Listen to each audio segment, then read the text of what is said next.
Hi, and welcome to Uncle Fred's World of Fishing, where we just discuss everything about fishing. Later in the show, we're going to be joined by three-time world bass champion Jason Herndon. But right now, I'd like to talk about some of the equipment you could use when you go fishing in your own backyard. Okay, first we got this beautiful green scorpion lure. Now, as everybody knows, it's not a scorpion. It's like a little crab. But everybody knows that fish love to eat little tiny crabs, and this is the green version. You can see this beautiful green color will just radiate out, and all the fish will just be fighting over it, just wanting to grab it. Just that green just drives them crazy. Next, I'd like to show you this one. Now you can see this one actually looks like a fish. Other fish will think, here's another fish swimming by, and they'll say, hey, I can eat that one. That was smaller than me. And you can see there's 6 hooks on here. That's how much fish love this. What will happen is you can catch 6 at a time with this. But if you don't have, and it's even got a little eye on there, so the fish will think it's a fish, and you know, a tail and everything. And but if you don't have that one with the 6 hooks on it, you can just buy a regular one with 3 hooks and put 3 baits of whatever you're choosing on there. A worm, maybe one of them little lobster things we were looking at, and maybe like a cricket. And then you could catch 3 fish at a time that way. And one more, our last piece of equipment we'll talk about today is this red and white bobber. And what this will do is set right up on top of the water, and your hook will be down here. And if a fish were to grab your hook, it'll go down in the water. So even if you're really, really drunk, you'll see that go down in the water, and you'll know to grab the fish up. Okay, and now I'd like to talk about a piece of equipment that I do not recommend, and it's on over here. I don't even know what this is, but it was in my tackle box. But I go ahead and tell you, people, you're not going to catch anything with that. It's yellow and orange, and the fish will just run from that. They're not going to bite that. So I don't recommend this. It shakes. It'll scare fish away. And our fishing tip of the day, folks, before we're joined by our guests, I'd like to tell you, some people like to fish at some people like to get up at 5:30 in the morning and go fishing before the sun comes up. But I can tell you, folks, that's not the way to do it. People have been doing that for thousands of years, and the fish have caught on. So what you need to do is get up about 12:30, 1 o'clock, take a shower, eat breakfast, and get out to the fishing pond about 3 o'clock.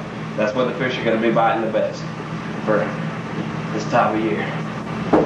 Well, there's a knock at the door. Let me go see who that is. Maybe that's our guest.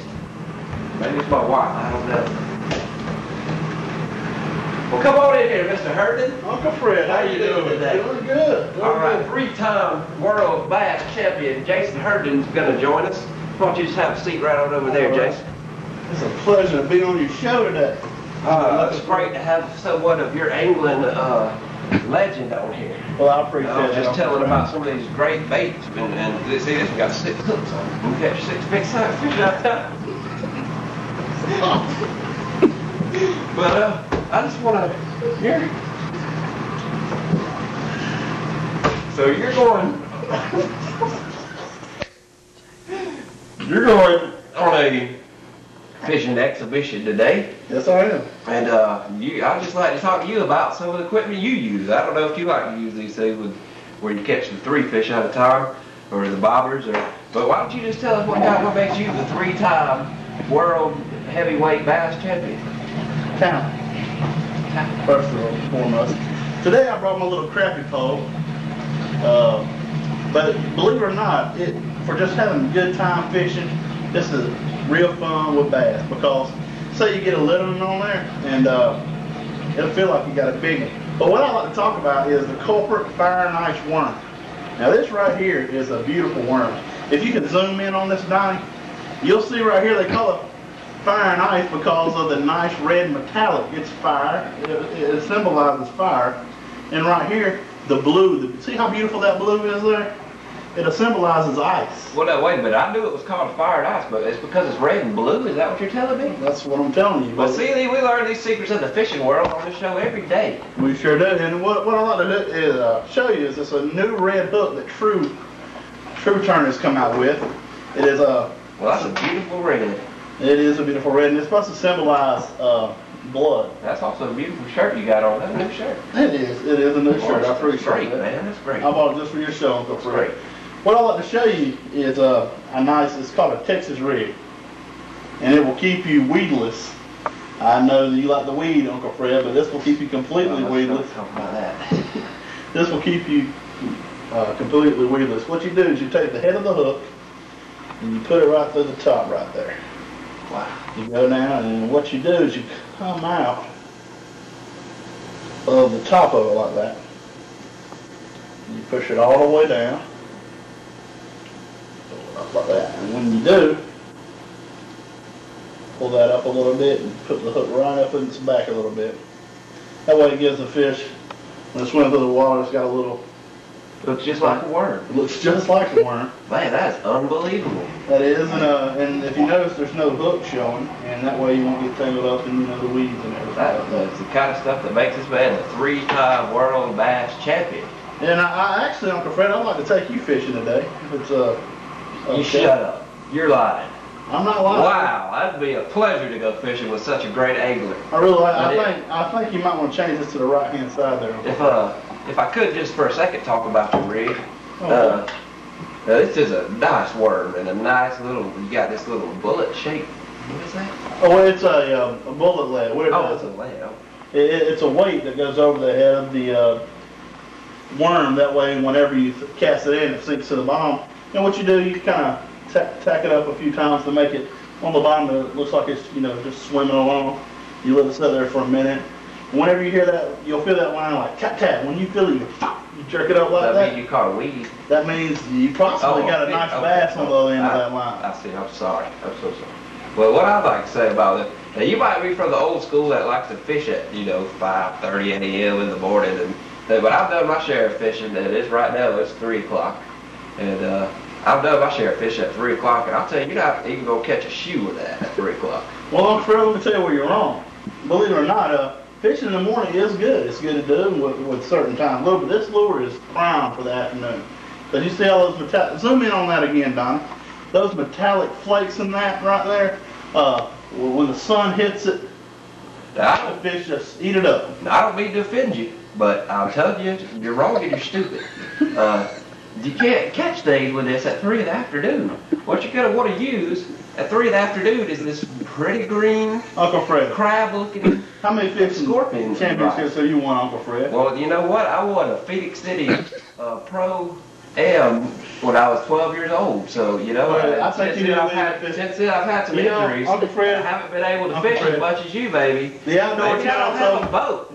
Maybe I don't brush my teeth every day. But I know about fishing now. I don't want you to tell me about fishing. Uncle Fred, the Outdoor Channel told me to come on here and try to give you a chance, an opportunity. And you know what? To show, and you're not telling your people right about fishing. Well, you know what? You don't know anything about fishing. How many fish have you caught? None. You haven't caught one fish today. So, I'll tell you what. This is my fishing show. I'm Uncle Fred. You're some guy that thinks you're a hot shot fisherman. So why don't you just get out of my house?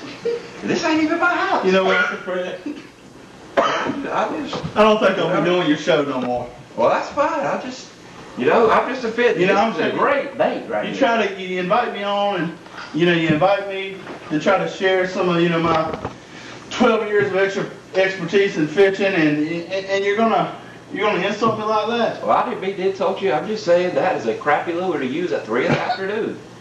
All right, Uncle Fred. But I think I still want to take you fishing, though. I think you come by. We'll go fishing, and we might settle our differences outside after the show. I'll tell you what. I'll issue a challenge right now, Uncle Fred. Let's go fishing this afternoon. You can take your little crab and your 6 hooks there, and we'll see who catches the most fish. Well, I'll catch six fish on this one lure. And you might not even catch one all day. So that's fine. It's a challenge, Fred. It's a challenge. We'll see you after the show. All right. No, well, hold on. What do you mean after the show? The camera's coming with us. We're going to prove this to the world. Well, we'll see you later at the show. All right, then.